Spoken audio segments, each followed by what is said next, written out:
Bagaimana kalau ada seorang ustadz yang dia masih isbal? Bagaimana? Ya diingatkan dengan cara yang baik. Antum kasih buku. Untuk berubah itu kadang-kadang nggak gampang ya.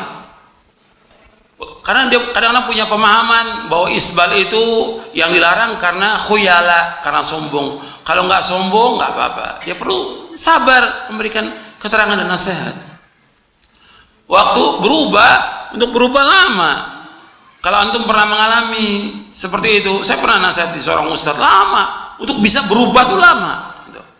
Tapi sabar, diingatkan lagi, diingatkan sampai berubah.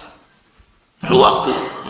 Juga kepada keluarga untuk berubah dari dia mereka berbuat bid'ah, syirik, lama waktunya. Kita alhamdulillah bersyukur Allah kita dapat hidayah mudah, tapi belum tentu orang tua kita semudah itu. Belum tentu juga keluarga kita semudah itu. Perlu waktu dan antum doakan dengan kebaikan. Kalau dia sebagai guru antum yang belum berubah, belum tahu tentang manhaj, antum dakwakan dengan cara yang baik, dengan lemah lembut, doakan dia dengan kebaikan. Mudah Allah memberikan hidayah pada dia. Perlu waktu yang panjang dan sabar. Antum kadang-kadang mengharap, pokoknya saya begitu dapat sunnah langsung bisa berubah. Antum mau samakan dengan orang tua, ya nggak bisa.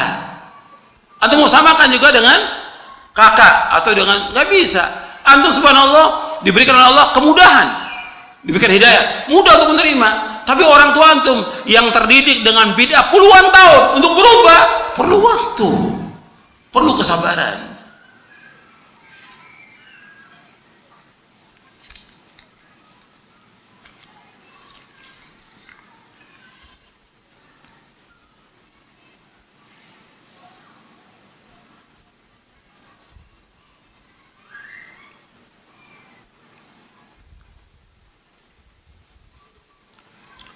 Apakah ada perbedaan antara seorang dai dengan seorang mubalik? Mubalik ini menyampaikan aja. Sebenarnya dai itu adalah orang-orang yang dia paham tentang Quran dan Sunnah. Mengajak, dai ini mengajak manusia. Mengajak kepada apa? Dakwah, definisi dakwah dijelaskan oleh Syekhul Islam Taimiyah. Mengajak manusia kepada arkanul Islam, kepada arkanul iman. Mengajak manusia untuk mentauhidkan Allah, menjauhkan syirik. Itu dakwah, itu paling pokok. Baru yang lainnya yang dijelaskan oleh mereka. Kalau sekedar menyampaikan, semua orang bisa menyampaikan tapi nggak berilmu. Dakwah ini kan sudah ilmu. Tadi sudah dibawakan ayat dalam surah Yusuf ayat 108. Dakwah itu harus dengan ilmu dan keyakinan.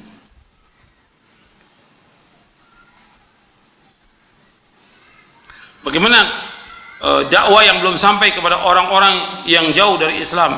Kita yang seperti ini kewajiban para ulama untuk menyampaikan, dai-dai untuk menyampaikan. Adapun kita yang kita pikir bagaimana dakwah ini yang sudah sampai kepada kita, kita bisa memahami dan mengamalkan untuk istri kita, anak kita. Antum pikirkan untuk antum dulu.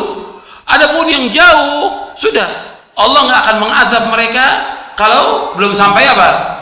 Hujjah pada mereka. Wa ma kunna mu'adzibina hatta nab'atha rasula. Kami nggak akan mengadab mereka sampai datang Rasul.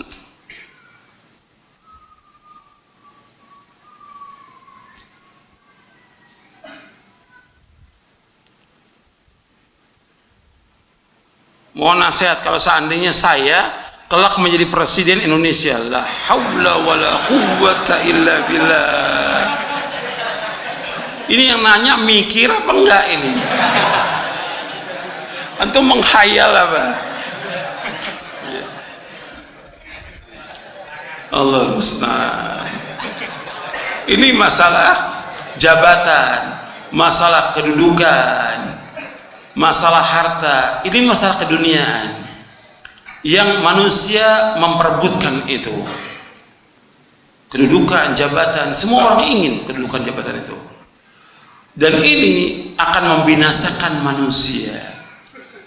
Ini akan merusak manusia, akan merusak agamanya dan kehormatannya. Orang kalau sudah cinta kepada kedudukan, jabatan, harta, itu lebih rusak daripada apa? Lebih rusak daripada serigala menerkam kambing.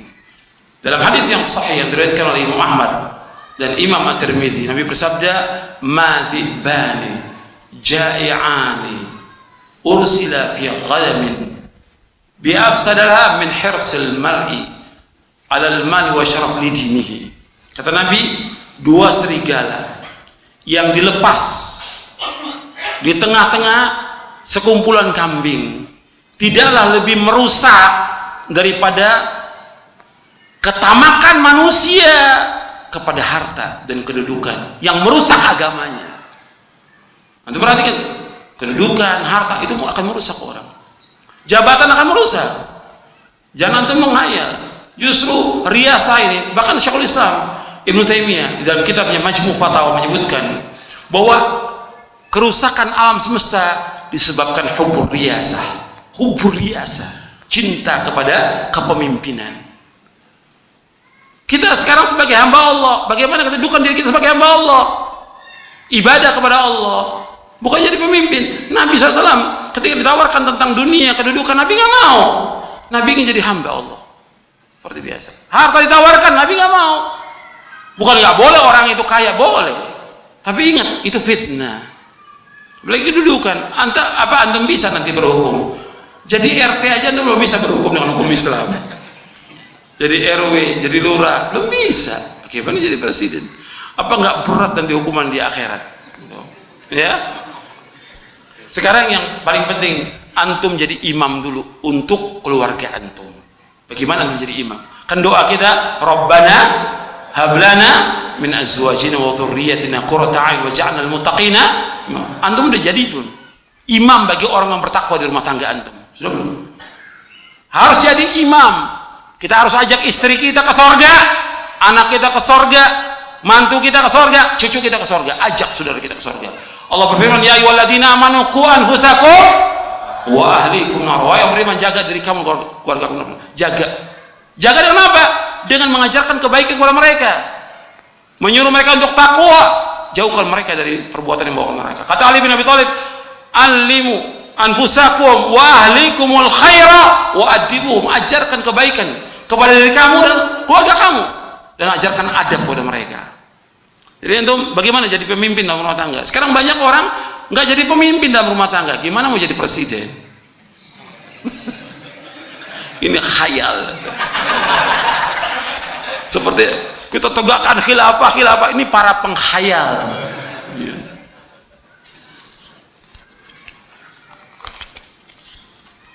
Antum jadi khalifah buat diri antum aja belum bisa.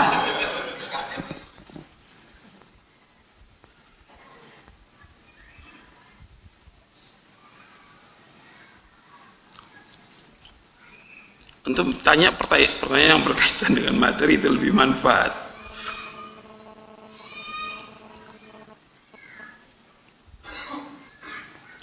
Tadi disebutkan nikmat ilmu, nikmat yang besar. Bagaimana dengan nikmat iman? Ya jelas yang paling besar nikmat iman. Islam, iman, sunnah itu nikmat yang paling besar yang wajib kita syukuri. Kita harus banyak bersyukur atas nikmat itu.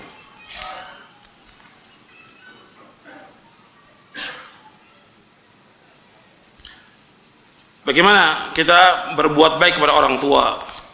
Apa yang disebutkan dengan durhaka? Durhaka seperti kita melawan orang tua, membantah orang tua dalam perbuatan-perbuatan yang baik yang disuruh oleh orang tua. Berkata A, berkata cis, menengking orang tua, menghardik orang tua. Kita berusaha bagaimana? Berkata yang lembut, qaulan karima. Allah menyebutkan fala taqul lahuma uffin wala tanharuma wa qul lahuma qaulan karim dalam surah Al-Isra ayat 23 24 Anda melihat itu. Jangan mengatakan kalimat saja nggak boleh, apalagi lebih daripada itu. Menengking orang tua nggak boleh, menghardik orang tua nggak boleh. Ucapkan perkataan yang mulia.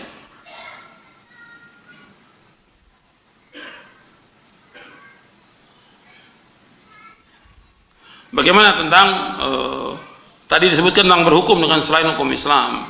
Bagaimana hukum yang ada sekarang ini?